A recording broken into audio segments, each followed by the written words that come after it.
Good afternoon. I'm Larry Kellner, and I'm the chairman of the Greater Houston Partnership, and I am delighted to welcome you all here today for this Thought Leader Series lunch. I'll be brief because we've got some very important remarks from John Watson of Chevron we want to hear, but I do want to say the partnership is very focused on making sure we represent the Houston business community, that we listen to folks. If you say, what's the partnership? It's all about being member-driven, policy-focused, and creating prosperity. There's a lot of important areas to us. We've got the Texas Medical Center. We got a lot of things here that are really important. We got the Port of Houston. But this is the energy capital of the world. And so when we think about policy and we look at all the things that are going on out there, whether it's the permittatorium in the Gulf or the XL pipeline, there's a lot of energy policy that is hugely critical. And if we're going to create prosperity in Houston, we have got to have a clear and strong energy policy for this country. We've got 2,100 member organizations here, but I would point out that of the top 25 exploration and production firms, 22 of the 25 have a major presence right here in Houston. And if you combine that with kind of our university base, whether you look at Rice or U of H, University of St. Thomas, Texas Southern, whether you look at HBU, all of the schools, there's a huge focus and a huge component to understand, hey, we're here in the energy capital of the world. We also refine 2.3 billion barrels a day right here in the Houston area. That's 13.8% of the capacity. And a huge number of the jobs in this region are all tied to energy exploration and production. So we are thrilled. I want to give my personal thanks to Gary Lequette, who will be up here later, who runs Chevron here in town.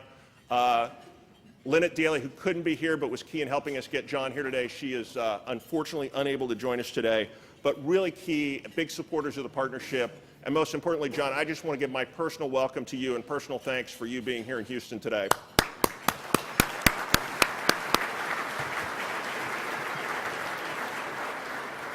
As many of you know, when I ran Continental, we sat next to Chevron's two towers, and Chevron was actually, it was always fun for us to joke, in Continental Center, where our corporate headquarters was, we had our name on the building, but we were the second largest tenant. Chevron was the largest tenant, and so I have a healthy respect. They're a great company. It's been a great partner to me and Continental, but also a fabulous partner to the partnership. So enjoy your lunch. Jeff Mosley will be up here after lunch, but I just want to welcome everybody and thank you for coming today. And thanks again, John.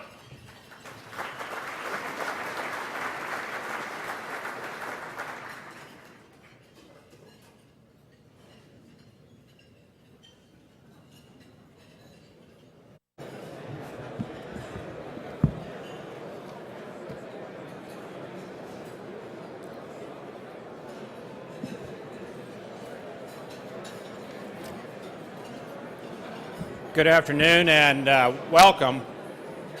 Please go ahead and enjoy your dessert, but we want to get started. My name is Jeff Mosley, President and CEO of the Greater Houston Partnership, and what a delight to see each of you here on this beautiful summer day.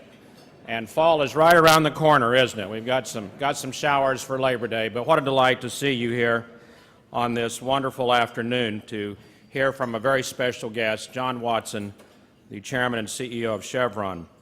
Before he comes up, I did want to thank a few people. First of all, let me introduce to you those that are at the head table. Mr. Bobby Parker, who's the Executive Chairman of the Board of Parker Drilling. Bobby, we can give him a round of applause. We're also pleased to have Dr. Larry Faulkner, who's the CEO of the Houston Endowment.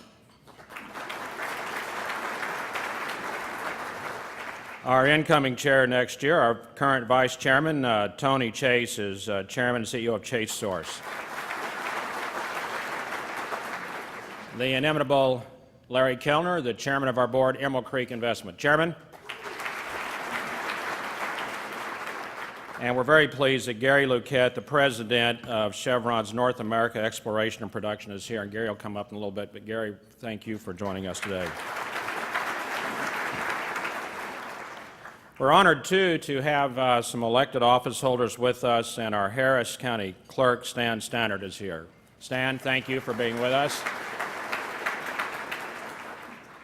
She flew all night to be here, but we're very, very honored. Congresswoman Sheila Jackson Lee could join us for our board meeting today for lunch. Congresswoman, thank you for what you do. And a member of our board and tremendous leader of our state, the former governor of Texas, Mark White. Governor, always good to see you.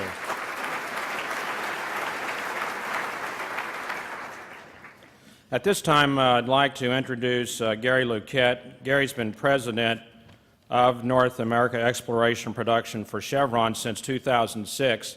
He's based right here in Houston, and we're very honored that Gary's been very active as a board member of the partnership.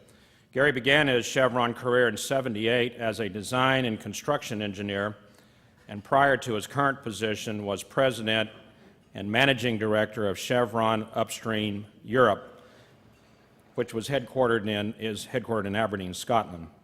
Gary has served with the corporation in Louisiana, California, Scotland, and in Sumatra throughout his 30-year career. Please welcome Gary Luquette. Gary?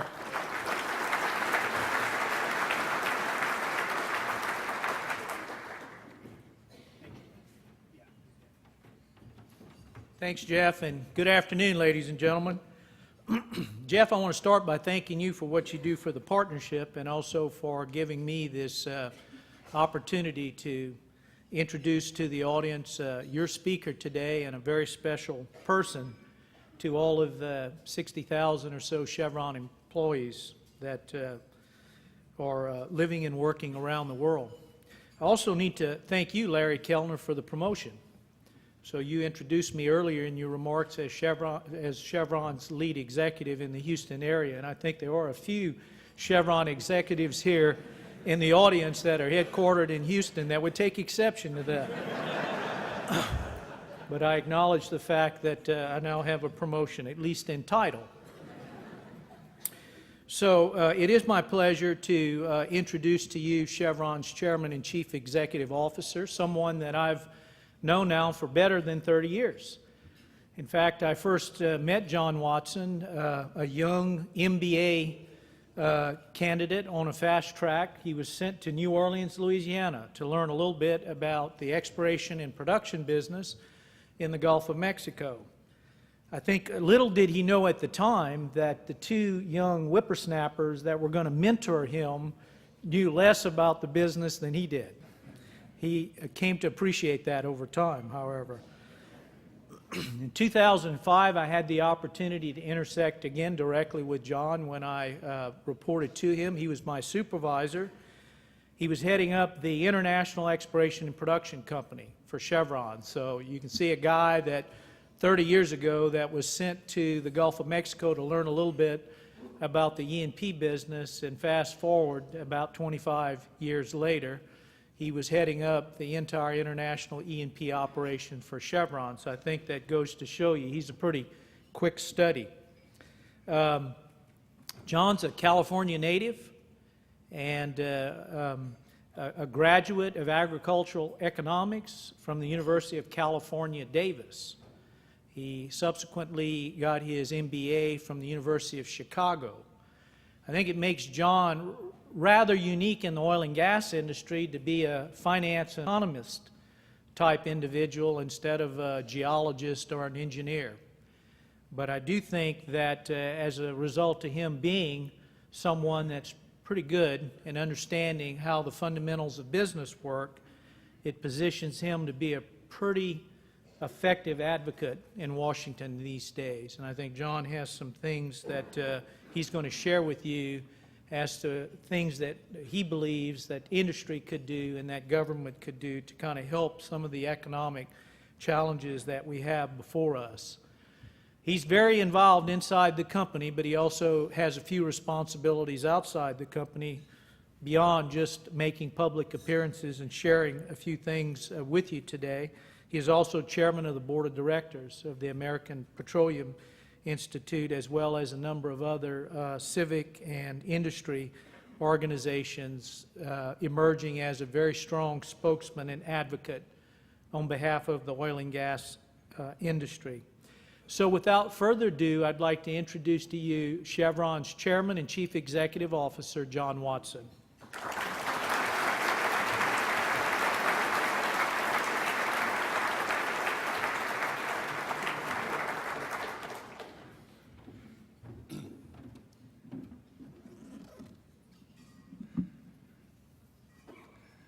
Well, thank you, Gary. It was just a few years ago when we were on the 12th floor in that office building on Gravier Street in Louisiana. It seems like it was just yesterday. But I would like to thank you and say good afternoon to everyone that's here today. It is always a pleasure for me to experience Texas hospitality, and I am especially honored to be a guest of the Greater Houston Partnership. I always like visiting Texas. It is a chance for me to catch up with business friends who've moved here from the West Coast. I've even heard a new saying out there. It says, if you want to find a happy California business person, you just have to visit Texas.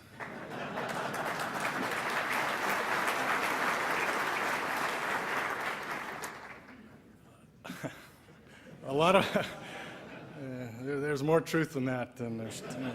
A lot of my friends and colleagues are bullish on Texas, and frankly, they're not too subtle about dropping hints that maybe Chevron should make tracks out of California and settle here ourselves.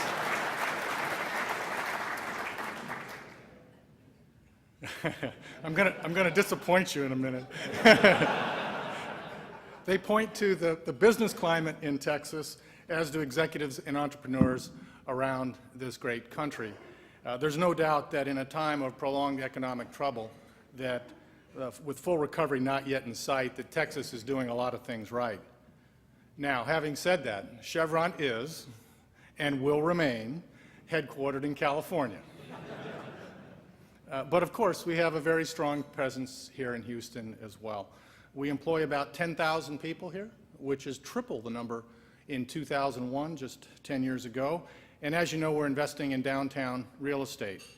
To accommodate our growth, we bought a building on Louisiana Street in 2004. We bought another building on Smith Street, and we're currently in the process of acquiring a third property on Louisiana. So it's very clear we're committed to Houston, and we're very committed to Texas as well.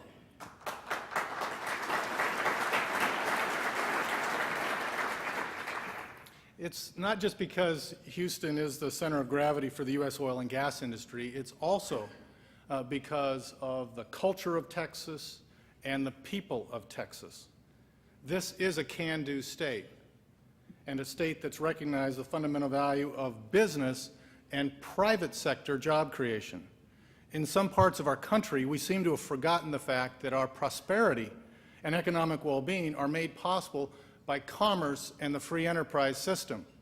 Free enterprise generates jobs and economic growth. It generates tax revenue to fund government services, schools, and health care. It generates wealth to support the nonprofit sector. And our free enterprise system, at its best, generates one of its most valuable products, the optimism in a better future for our children and grandchildren. Now, Texas understands this. That's why it has led the way in America's recovery from the Great Recession. The fact that more than a third of the jobs created since the recovery began are here in Texas is a reflection of the state's economic leadership. There are other signs as well, especially the sheer diversity of the Texas economy: manufacturing, services, high-tech, healthcare, agriculture, and a positive legal environment for business. All of these things are the foundation of a strong and sustainable economy. But even Texas is not immune from the economic challenges facing our country. Even here, budget deficits are disrupting the economy and affecting communities across the state. So Texas, like California and other large states, is making deep and I know sometimes very painful cuts in spending. Now, reasonable people can disagree about the extent of budget cuts or where they're made, but Texas remains committed to what I believe is a fundamental solution to our economic condition. And that's not taxing our way out of it, but growing our way out of it. And in any scenario for growth, energy can and in fact must play a vital role. In Texas, you understand that because energy has always been at the center of your economy, there's a reason for that, of course. Texas is at the center of a huge energy system that stretches across the Gulf of Mexico up through the mid-continent area. So over the past century, financial and human capital has naturally congregated here. But there's more to the story than a single state prospering from one of its core industries. A strong oil and gas industry certainly makes a difference for Texas, but it's every bit as important to the future of our whole country. Take all the benefits that have come to Texas, and they're just a glimpse of the growth, jobs, and security that America stands to gain from straight thinking on energy policy. The oil and gas industry, after all, supports more than 9 million jobs in the United States and adds more than $1 trillion to GDP. Even during the recession, our industry was still hiring, still investing, and generating tax revenues just about everywhere. Our contributions to the economy are often overlooked or more often taken for granted. But let me put it this way. If you think economic growth has been weak over the last few years, just try to imagine it without the investment, job creation, and investor returns of America's oil and gas industry. The people of Houston hardly need reminding that energy is the industry that makes all others possible. There aren't many industries that can fairly be described as indispensable. It is absolutely essential for our industry to be successful for growth, development, and prosperity for the country as a whole. On this point, I know that there's general agreement here because I've read the resolution passed by your board last month. It speaks of an energy policy that keeps America moving and producing, unapologetic about the daily needs of the most powerful economy on earth. It showed clear-eyed understanding of the energy this country requires and will require far into the future. I only wish the U.S. Congress would adopt such a resolution because it so plainly captures the urgency of exploration and development and the consequences of failure. If you're in my line of work, you hear a lot of predictions about what the future holds for energy. I found it best to stay focused on some of the basics, like trends like population growth, the pace of global development. Those data will steer you clear of any illusions about the world's energy demands and what it will take to meet them. Conservatively, we're looking at a 40% growth in global energy demand over the next 25 years. Over that same period, renewable sources are going to expand rapidly, but at nowhere near the pace required to keep up with overall demand. Most of our energy needs, roughly 80%, will continue to be met by fossil fuels. Likewise, consider the world's developing nations. Every one of them depends on the same conventional sources for their economic development. Follow the chain of economic growth in any region, and above all, from that arc from India through China on to South Korea, without exception, it leads you back to the energy sources that we draw from the ground.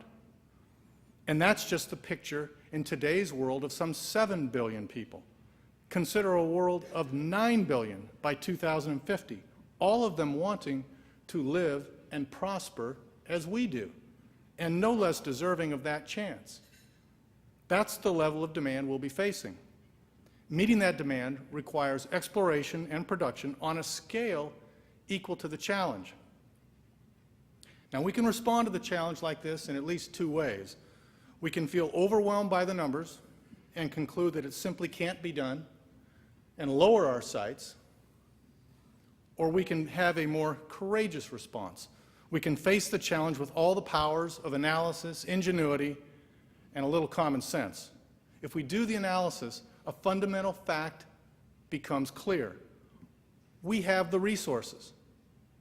Far from peaking, the world's estimated base of recoverable oil and gas is continually rising. In fact, over the past 30 years, as the peak oil theory has gained traction in some quarters, the world's known reserves of oil and gas increased by roughly 130% to 2.5 trillion barrels.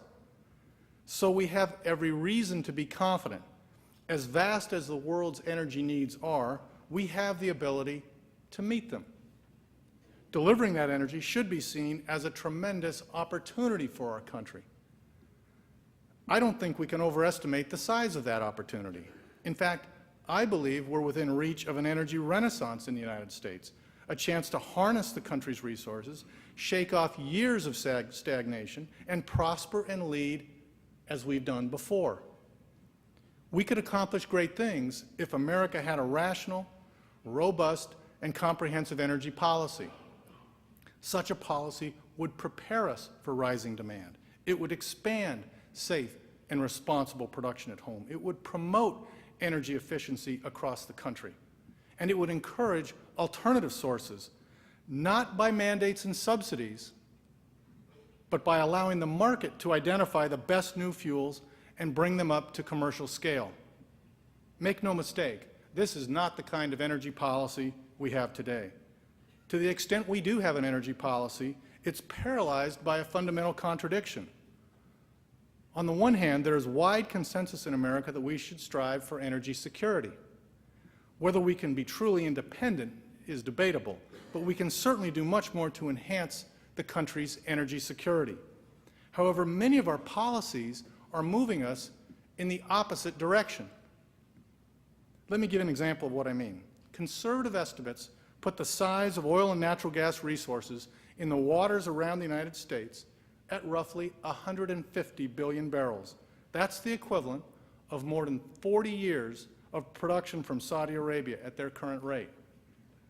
Much of that estimate, by the way, is based on an inventory taken over 2 decades ago. If we conducted a new inventory with modern seismic technology, we might even find the resources are larger. But even as we talk about energy independence, the U.S. government has declared the Outer Continental Shelf on the east and west coast off limits to development. And as we know, the regulatory agencies have put a strong collar on the pace of development in the Gulf of Mexico and Alaska. And the U.S. government is issuing permits again in the Gulf of Mexico and has announced a new lease sale, but exploration and production is still far short of where we should be. Meanwhile, the U.S. is vigorously supporting the development of deepwater oil and gas in Brazil, one of the world's fastest-growing economies. The U.S. Export-Import Bank is preparing $2 billion in financing to Petrobras, Brazil's state oil company, to help develop offshore oil and gas resources. And President Obama, in a visit to Brazil this past spring, said he wants to assist the Brazilian government with technology and other types of help in developing oil resources. And when you're ready to start selling, he told the Brazilian president, we want to be one of your best customers. Now, let me say, Chevron is a long and very proud partner with Petrobras. In fact, we're working with Petrobras on 2 major offshore developments in Brazil. And we agree with the President that the U.S. should support the vigorous development of Brazil's oil and gas industry. But I would argue that we have an even bigger opportunity to build a stronger oil and gas industry in the United States with results like job creation, revenue growth, and economic expansion directly benefiting U.S. citizens.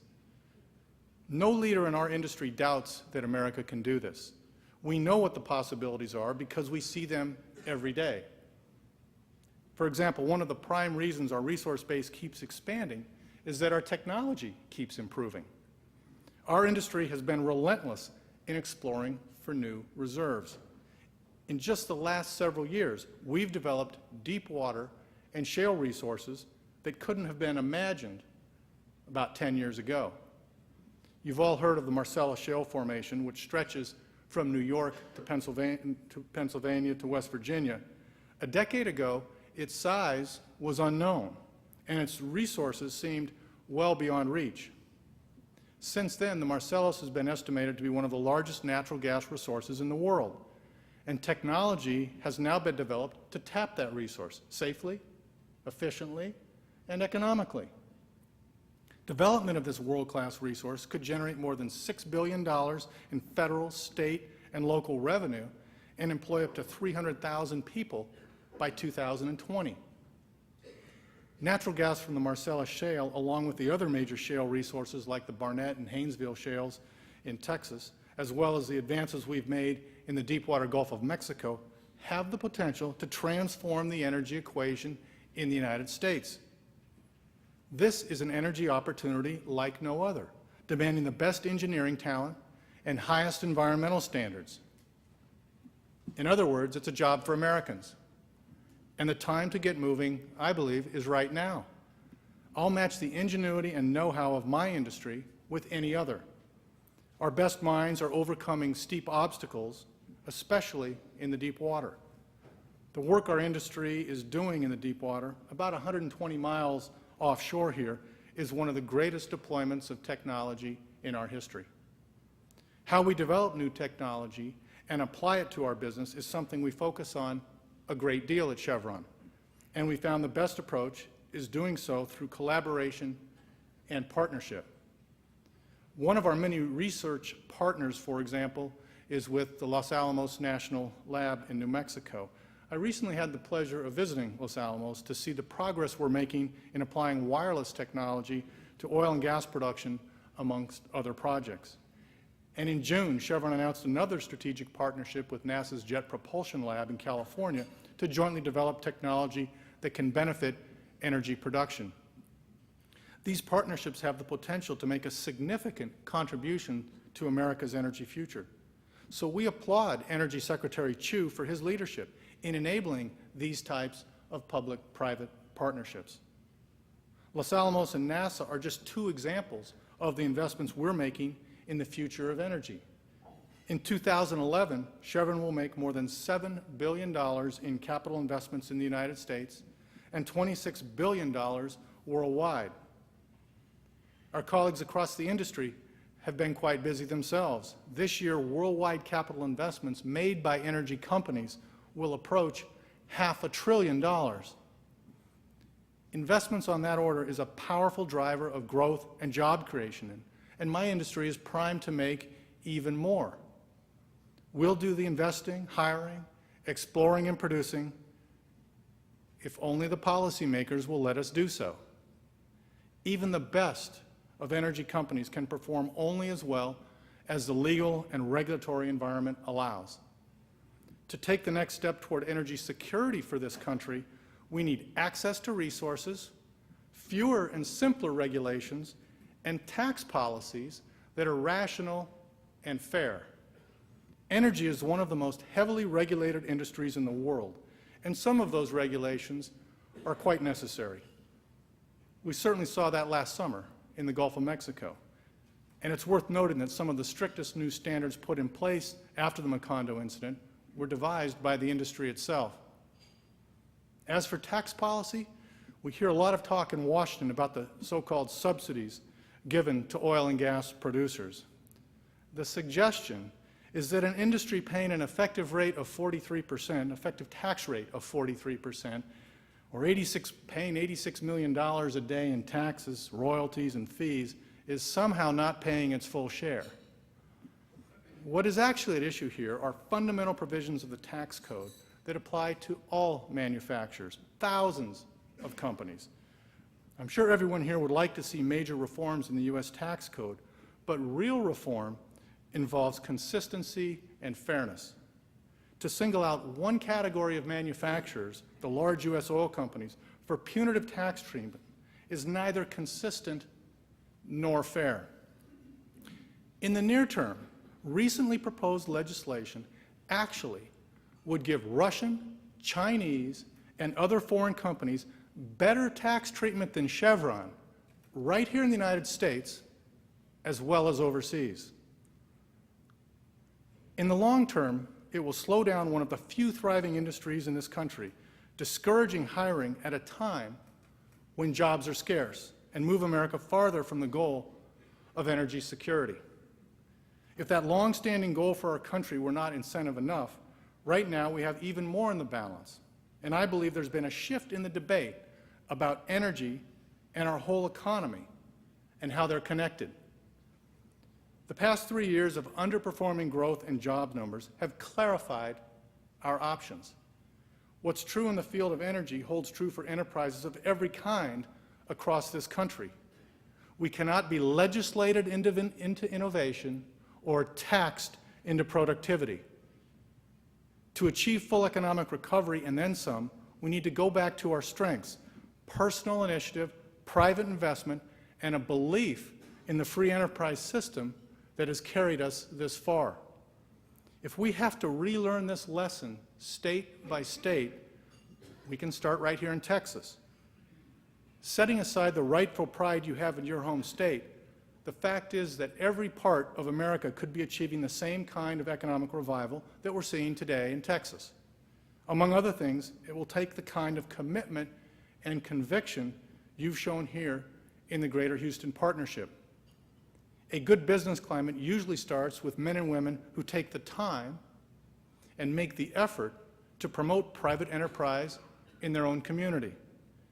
You at the Greater Houston Partnership have each done this, and it helps explain why this city and state are today setting the standard. Don't let up either, especially as we head toward the 2012 elections. Be aware of who we're sending to Washington and why.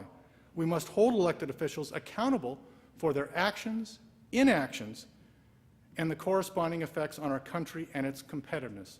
Whatever your political party, every one of you is needed as a voice for the private sector. You've helped to move your state firmly in the direction of shared prosperity instead of shared sacrifice. And your example can do the same for the rest of the country. The stakes have never been higher. Thank you very much.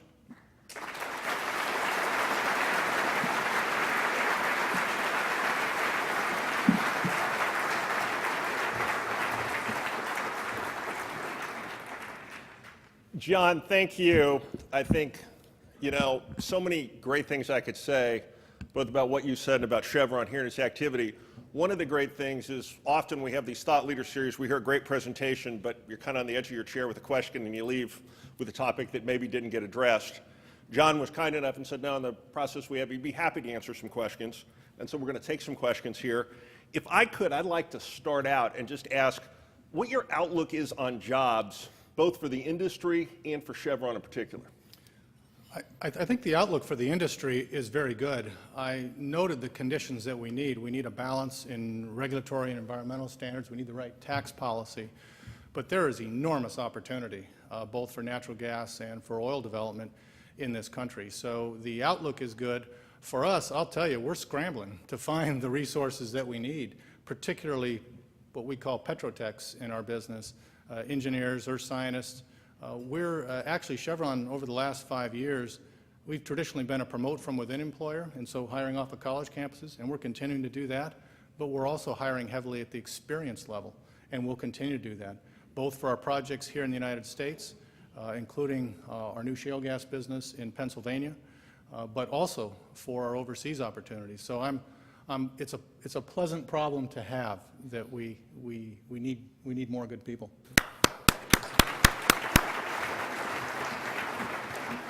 I'll turn to the audience for questions.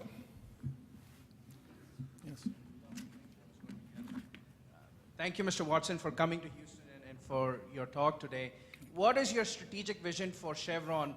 What kind of a company Chevron will be 50 years from now? How are you steering it? Sure. Well, Chevron has been blessed with a very consistent set of strategies for a long time. We have, for many years, been bullish on the oil and gas business, the producing side of our business, and de-emphasizing, though still important, our refining marketing business. When you look out a few years, clearly renewables are going to play a larger role in the energy system.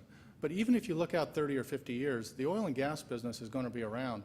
So I suspect as we move forward over this time period, we will be increasingly involved in renewables. We're already the largest renewables producer amongst the major oil companies. But the condition that I've put on investments in renewables is that they have to be economic.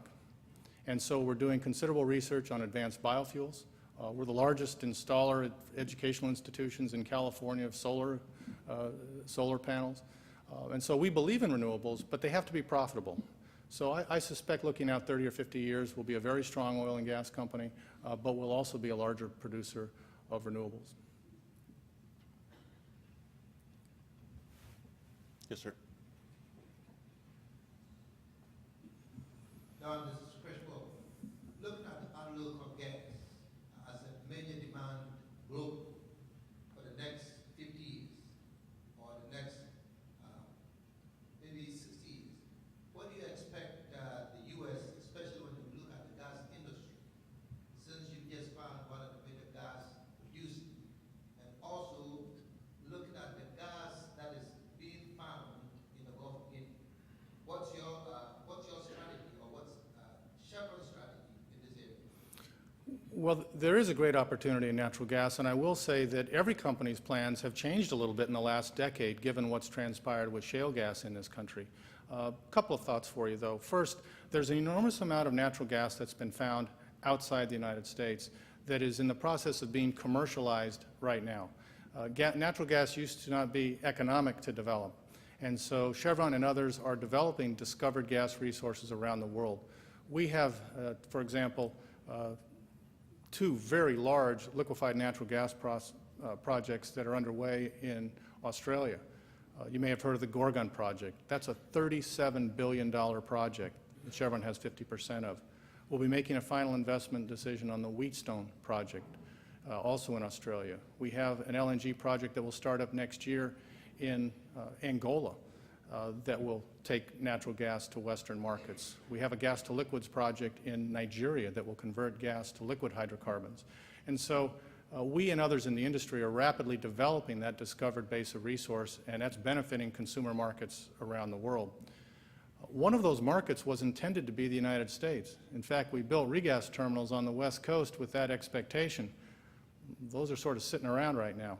And the reason for that, it's a positive for the country, is that we have found that we can economically extract the enormous shale gas resources that have been uncovered in this country. And so what we've seen is a benefit to consumers with the shale gas that's been discovered, and that will continue for some time.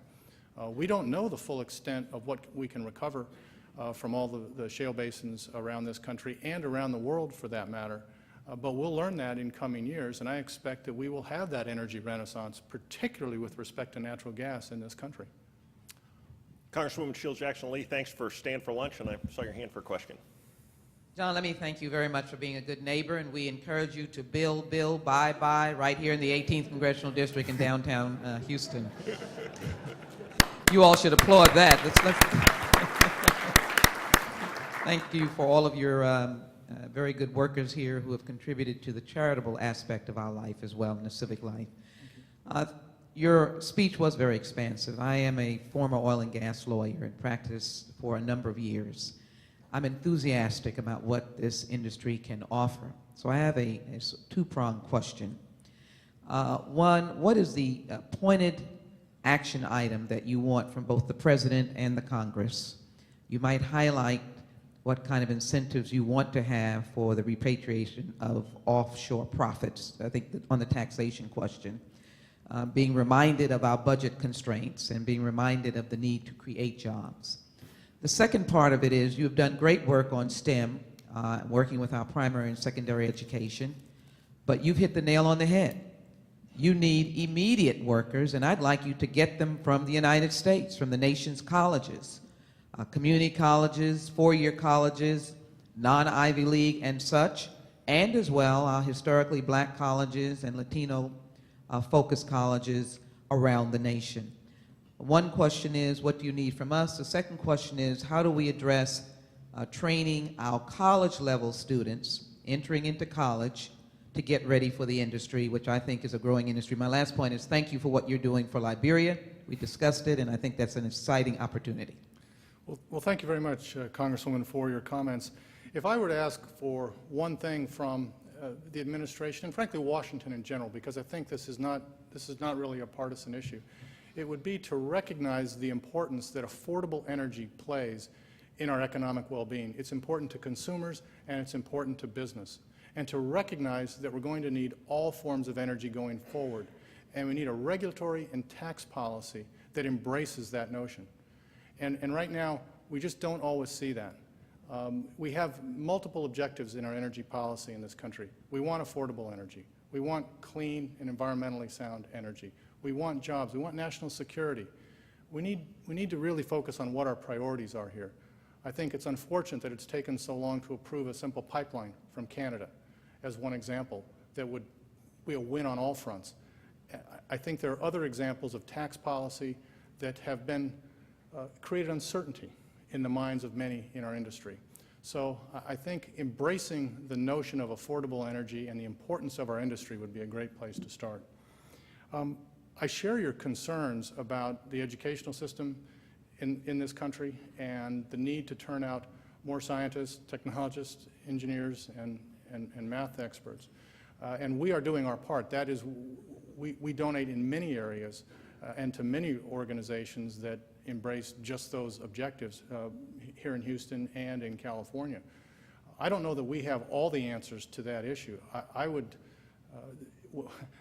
We have some educators in the room that perhaps could help with that. It is a very significant issue, and it's not just in our industry. Many industries where there's a strong technical base are seeing a generation of experts that will be retiring over the next few years. Now, we're doing our part to hire in any way that we can, not just in the United States, but around the world, to shore up our needs. But it's very clear that there's a shortage of expertise in our industry and in many other technical disciplines. Well, on both of those counts, I look forward to working with you, particularly on the preparation of college-focused young people for the industry. Thank you. Thank you. Other questions? There you go. Ma'am? Good afternoon, John. Yes, go ahead. Sure. So when you look into how electricity is produced, you have a variety of ways. You have natural gas, you have coal, you have several ways to produce electricity. When you look at transportation, I think 97% of our cars in the United States run on petroleum. It's different in other parts of the world. They run on natural gas. So one of the reasons that we don't have any natural gas infrastructure is we have natural gas stations around the United States. So I think, Chesapeake did a $150 million deal with Clean Energy, start developing the type of infrastructure to give transportation more natural gas outlet. So from your perspective, at what point in time do you start developing infrastructure for natural gas with regards to transportation? Natural gas has an opportunity in the transportation fleet. Our view is that it's likely to be most effective for large fleets of trucks and buses where you can build centralized fueling facilities where the infrastructure costs are manageable. And that's probably the first place to start. Building out a whole network of infrastructure for natural gas vehicles to try to convert the liquid fuel fleet to natural gas may not necessarily be the right answer. There is an opportunity for natural gas in power generation in this country. We have significant power generation needs. It's a wonderful opportunity for power generation. But I think it will take time and it'll be very expensive to build out the full infrastructure for natural gas fueled passenger vehicles. I think it will come first from fleets. Ma'am? Thank you again for coming. This is another curveball. And I agree that there seems to be no downside to being in this industry for the near and extended future. But I think a lot of us in this room remember what it was like being in this city, in this industry in the early 80s. So on a short-term note, within the next 5 years, what would you think would be something for all of us to be aware of within the industry to proceed with caution? But we can also look at it as an opportunity. Do you have any advice on that front? Well, one of the reasons we have more cash than debt on our balance sheet is that we recall the ups and downs that take place in this business. It wasn't a couple of years ago when oil was down at around $30 a barrel. Now, I don't expect to see prices return to that level, and I could point to the fundamentals that would suggest that not just for oil, but for other critical resources, there is going to be a shortage going forward given the demand projections that we see. The best advice I can give a young person that's choosing this industry is to focus on the skills that you develop and the company that you choose to work for and build those skills so that you'll be competitive through the ups and downs. It can be very tempting to jump from company to company and to move around, but you have to pick an employer that you think is going to be with you for a long time. So it's pick a discipline, improve your skills, and then pick a company that's going to last. All right, we'll take one last question if we've got anybody else. Yes, sir. For taking my question. I'm an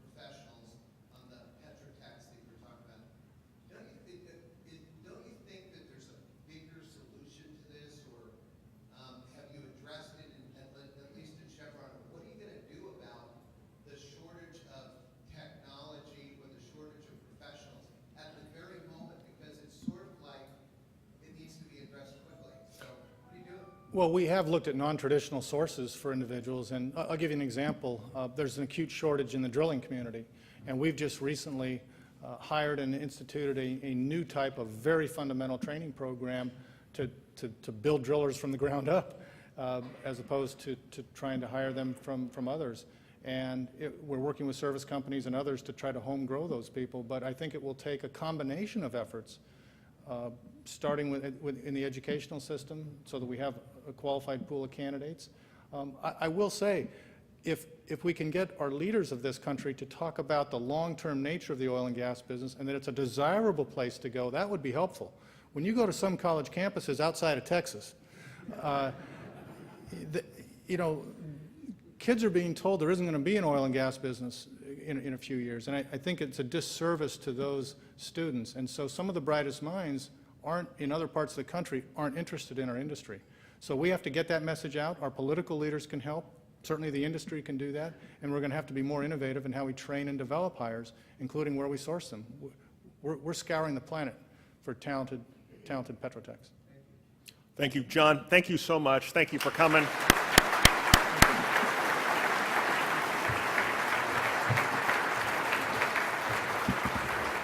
Let me add my thanks, as was mentioned, but for all the Chevron employees that are here and all the Chevron team does for Houston. You make a huge difference. We are so proud you're here and appreciate your support. I also want to thank everybody who's at lunch today. We appreciate you being here. Our next Thought Leader series will be October 4th with Francisco Gonzalez, who's the chairman and CEO of BBVA. We also have a couple of fun things. We've got a golf tournament at Redstone on September 19th, and we've got Senator Cornyn for kind of State of the Senate on September 30th. You can go to houston.org for more details on all of them, but we appreciate your participation. GHP is all about its members. We're member-driven, policy-focused, creating prosperity. Thank you very much.